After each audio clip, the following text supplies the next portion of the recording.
5 senatorial candidates ang bibigyan na ng notice o sulat ng Commission on Elections para baklasin ang sarili nilang campaign posters.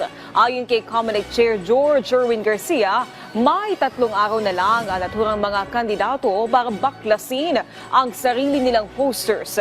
Hindi na aniya uubra ang mga palusot na hindi naman sila ang naglagay ng mga tarpaulin.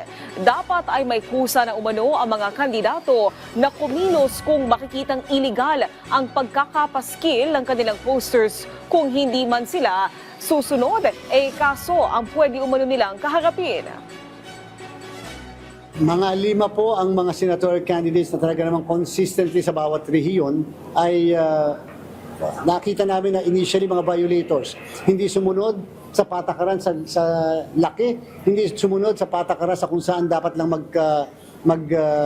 paskil at hindi sumunod sa patakaran natin na dapat environment friendly.